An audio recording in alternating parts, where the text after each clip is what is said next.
58편 표준세번역으로 낭독합니다. 너희 통치자들아, 너희가 정말 정의를 말하느냐?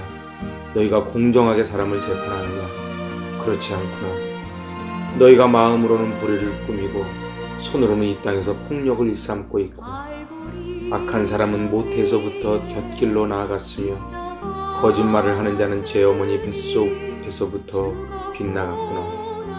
그들은 독사처럼 도끼가 서려 귀를 틀어막은 귀머거리 살무사처럼 마술사의 홀리는 소리도 듣지 않고 능숙한 술객의 요술도 따르지 않는가. 하나님, 그들의 이빨을 그 입안에서 부러뜨려 주십시오.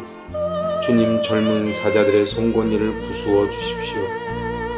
그들을 급류처럼 흔적도 없이 사라지게 해주십시오. 겨누는 화살이 꺾인 화살이 되게 해주십시오. 움직일 때 녹아내리는 달팽이같이 되게 해주십시오. 달을 채우지 못한 미숙아가 죽어서 나와 햇빛을 못 보는 것 같이 되게 해주십시오. 가시나무 불이 가마를 뜨겁게 하기 전에 생것과 불붙은 것이 강한 바람에 휩쓸려 가게 해주십시오. 의로운 사람이 악인이 당하는 보복을 목격하고 기뻐하게 하시며 악인의 피로 그 발을 씻게 해주십시오. 그래서 사람들이 과연 의인이 열매를 맺는구나, 과연 이 땅을 심판하신 하나님은 살아계시는구나 하고 말하게 해주십시오. 아멘. 샬롬. 참으로 귀하고 복된 날입니다.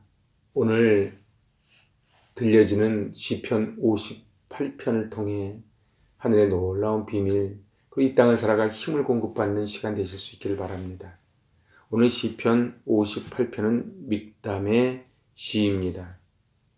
시편 57편처럼 사울왕을 피해 은신처에 숨어 있을 때의 시로 추정이 됩니다. 다윗은 일평생을 늘 쫓겨다니고 도망 다녔던 사람이지요.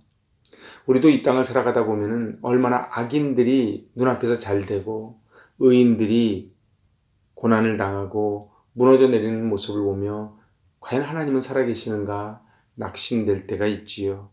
하지만 서양 격언에 최후에 웃는 자가 승자라는 말이 있다고 합니다. 하나님께서 우리를 마지막까지 승리하게 해주시기에, 그거를 믿기에 오늘 우리는 그 주님, 공의의 하나님, 정의의 하나님을 붙잡고 나아가는 것이지요. 오늘 이 시편 58편을 통해 이 다윗이 받았던 이 은혜를 우리도 함께 공급받기를 원합니다. 오늘 1절 이렇게 시작을 합니다. 통치자들아, 너희가 정의를 말해야 하거늘 어찌 잠잠하냐? 인자들아, 너희가 올바르게 판결해야 하거늘 어찌 잠잠하냐? 사람들은 당연히 공의를 말해야 되는데 침묵하는 재판관들, 그 직무유기를 질책합니다. 지금 이 시대에도 이 사법정의 때문에 참 말이 많지 않습니까? 유전무죄, 무전유죄가 되는 거예요. 그날 조선시대 때도 보면은 권력이 있는 자는 어떤 죄를 져도 다 용서함 받고, 그리고 장발장처럼 힘없는 자들은 조그마한 죄를 져도 어려움을 겪습니다. 오늘 그리하여 이 시편 기자는 1절에서 어찌하여 잠잠하냐고 말하는 거예요. 이걸 원어적으로 다시 한번 정리하면, 당연히 너희들이 정의를 말하며 올바르게 판단해야 되는데 어찌 벙어리가 되어 침묵하느냐? 어찌 너희들이 이 불의한 부분에 대해서 말을 하지 않는가? 이제 2절은 그리하여 그렇지 않구나. 너희가 마음으로는 불의를 꾸미고 손으로는 이 땅에서 폭력을 일삼고 있구나. 개역 성경에는 이제 오히려라는 말이 들어있습니다. 이 원어를 좀 잘 살린 것 같아요. 개역 개정은 아직도로 번역되어 있는데 이 아프는 사실은 게다가 오히려 그런 뜻입니다. 오히려 너희 중심은 악을 행하고 그것을 근절시켜야 될 너희들이 오히려 악을 행하고 있구나. 그런데 그것이 어디서부터 와요? 그 중심이 바로 내부 마음입니다. 마음에서부터 와요. 근데 오늘 시인은 이 마음에서부터 나온 이 악이 결국 어디로 갑니까? 손으로 폭력을 행사합니다. 마음에 있는 것이 이제 행동으로 나타난다는 것이지요. 오늘 그리하여 3절에서 5절은 이 그릇된 길로 갈 수밖에 없었던 이 태생적 악함을 지적을 합니다. 3절에서 5절은 기가 막힌 비유가 나옵니다. 3절입니다. 악인은 모태에서부터 멀어졌으며 나면서부터 곁길로 나아가 거짓을 말하는도다. 악인들은 뼛속까지 악인이에요. 입만 벌리면 거짓말을 하지요. 그래서 모태에서부터 이미 하나님과는 거리가 멉니다. 4절 보니까 기가 막힙니다. 그들의 독은 뱀의 독과 같으며 그들은 귀를 막은 귀머거리 독사 같다. 표준세 번역 보니까 귀머거리 살모사라는 거예요. 팔레스타인 광야에는 독사들이 있는데 이게 한번 물리면 무조건 죽습니다. 그런데 이 팔레스타인에서 길들여진 그러한 독사들이 있습니다. 그 길들여진 독사들은 사람을 해치지 않습니다. 그런데 오늘 지금 5절에 보니까 술사에 흘리는 소리도 듣지 않고 능숙한 술객의 요술도 따르지 아니하는 독사로다. 생각해 보세요. 큰 도사견이 있는데 주인의 말을 듣지 않고 끈이 풀어지면 어떻게 됩니까? 그러면 사람을 해치는 그러한 무서운 개로 변하는 것이지요. 오늘 이 독사들이, 이 악을 행하는 자들이 바로 그 술객의 요술도 따르지 않는 거예요. 이것은 곧 하나님의 말씀을 듣지 않는 그런 불의한 재판관. 이 불의한 재판관이 독사고 그 술사가 바로 하나님이에요. 그렇게 지금 비유를 하고 있는 것입니다. 다윗은 이 비유를 통해 이 불의한 재판관들이 하나님의 말씀에 귀를 기울이지 않고 사람들에게는 치명적인 죽음을 몰고 간다는 것을 바로 독사와 그리고 능숙한 술객으로 비유해서 악인들을 설명합니다. 이제 1절에서 5절까지 그 악함을 고발했다면 이제 6절에서 8절까지는 하나님께 이제 저 불의한 자들을 심판해달라고 간구합니다. 6절입니다. 하나님이여 그들의 입에서 이를 꺾으소서 여호와여 젊은 사자의 어금니를 꺾어내시며. 우리가 이거 한글 성경을 그냥 이렇게 보면 잘 안 나오는데 이 히브리 원어를 보면 아주 기가 막힌 이 대꾸법과 그리고 언어 선택이 나옵니다. 하나님은 엘로힘입니다. 전능하신 하나님. 그리고 여호와는 예호와지요. 그래서 오늘 다윗은 큰 원이 있다고 보면 하나님 그리고 예호와, 바로 전능하신 하나님 그리고 언약을 체결하시고 성실한 언약을 지키시는 예호와 여호와 하나님, 그 엘로힘과 예호와 중간에 뭐가 들어있습니까? 이가 있고 어금니가 있는 거예요. 악인이 이가 꺾인다는 것은 바로 저들이 도저히 꺾어지지 않을 것 같지만 이제 하나님이 꺾으면 꺾어진다는 것입니다. 그 파괴의 대상이에요. 이 하나님 엘로힘과 예호와 중간에 바로 이와 젊은 사자의 어금니가 들어있습니다. 오늘 7절은 그들이 급히 흐르는 물같이 사라지게 하시며, 바로 와디를 상상케 합니다. 이스라엘은 땅이 건조해 있지요. 건기 때는. 그러다가 갑자기 비가 오면은 갑자기 급류가 확 생깁니다. 그거를 와디라 그럽니다. 바로 급히 흐르는 물같이 사라지게 하시며, 그러니까 지금 막 악인들이 악을 행해서 지금은 잘 나가는 것 같지만, 바로 와디가 물이 흐를 때 확 흐르는 것 같지만 마르면 흔적도 없이 사라지듯 저들을 사라지게 해달라, 그렇게 이야기합니다. 겨누는 화살, 원어적으로는 바로 시위를 당겨서 쏘기 직전을 의미합니다. 그런데 그 화살이 꺾여버렸으니 무슨 의미가 있겠습니까? 악인들이 바로 와디, 그 흐르던 물이 말라버린 것처럼, 그리고 화살을 겨누고 있었는데 그것이 꺾어진 것처럼 꺾어달라고 말합니다. 8절은 더 기가 막힌 표현이 나옵니다. 소멸하는 가는 달팽이 같게 하시며 만삭되지 못하여 출생한 아이가 햇빛을 보지 못한 같게 하소서. 옛날 저 중동 그 옛날 사람들은 이 달팽이가 이렇게 지나갈 때 이게 찐득찐득한 걸 남기지 않습니까? 그러면 그게 곧 죽어간다고 이렇게 생각을 했습니다. 그러니까 소멸해가는 달팽이, 이 얘기는 뭐예요? 저 악인들이 저 달팽이가 죽어가는 것처럼 죽어가게 하시고 만삭되지 못한 것, 이것을요 그 표준세 번역에 보면 미숙아라고 표현합니다. 맞습니다. 원어적으로 이게 더 정확한 표현이에요. 미숙아가 죽어서 햇빛을 보지 못하는 것처럼 지금 저렇게 나오고 있지만은 이 땅에서 영원히 소멸시켜달라고 기도하는 것입니다.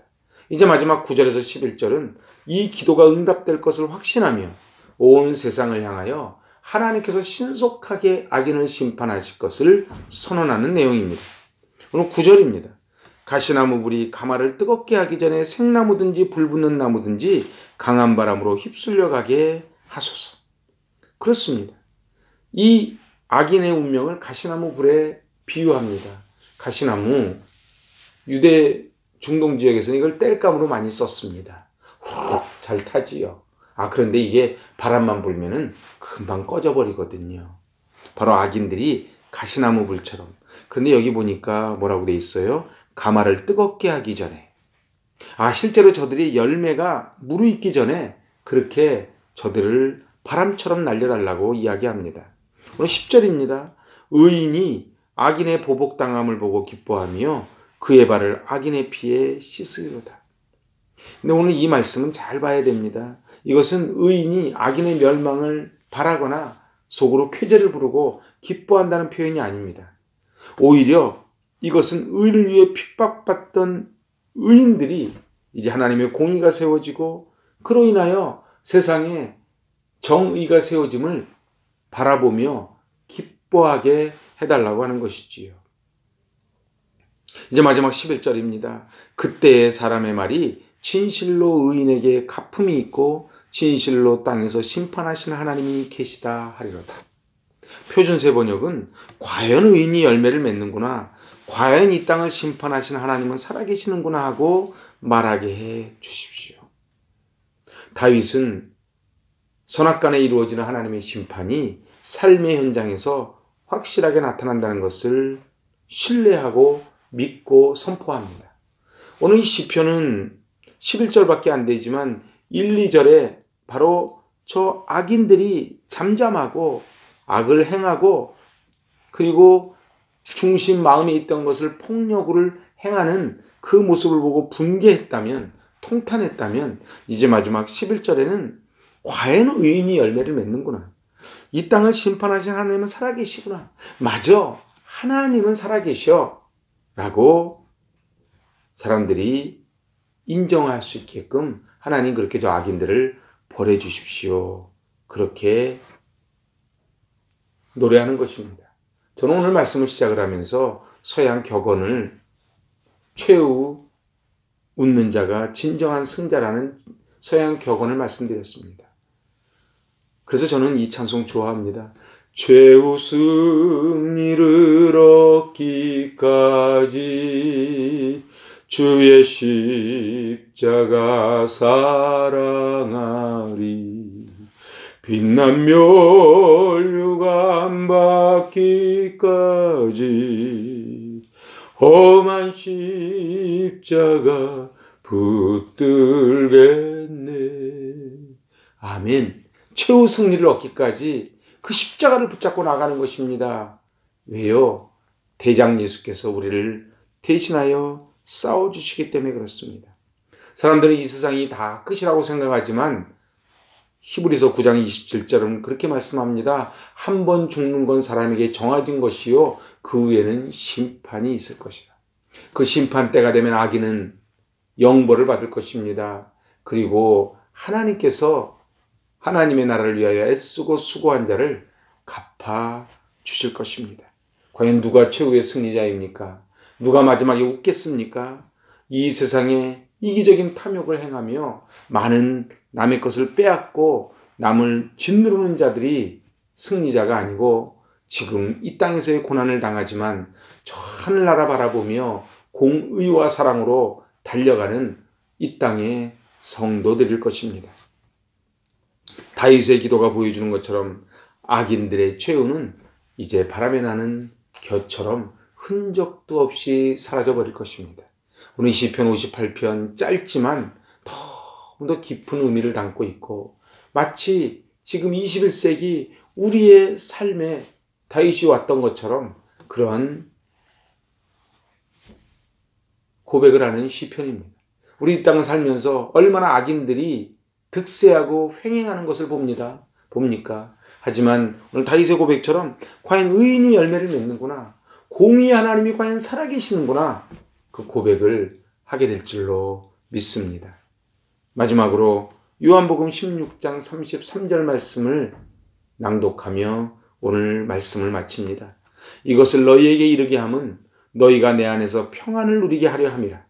세상에서는 너희가 환난을 당하나 담대하라, 내가 세상을 이기었노라. 아멘. 기도하십니다. 하나님, 이 땅에서 환난을 당하나 담대하게 하여 주시고, 하나님이 이기셨으니 우리는 대장 예수 따라 승리하게 됨을 믿게 하여 주시옵소서.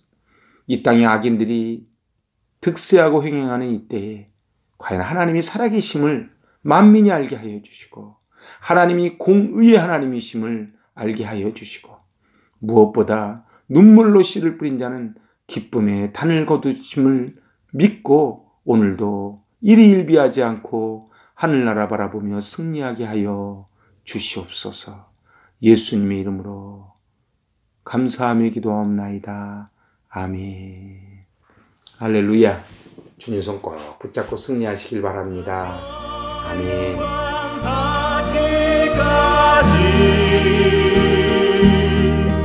험한 십자가 붙들겠네. 주가 예비하신 나의 보양집에 나를 부르실 그날까지 험한 십자가를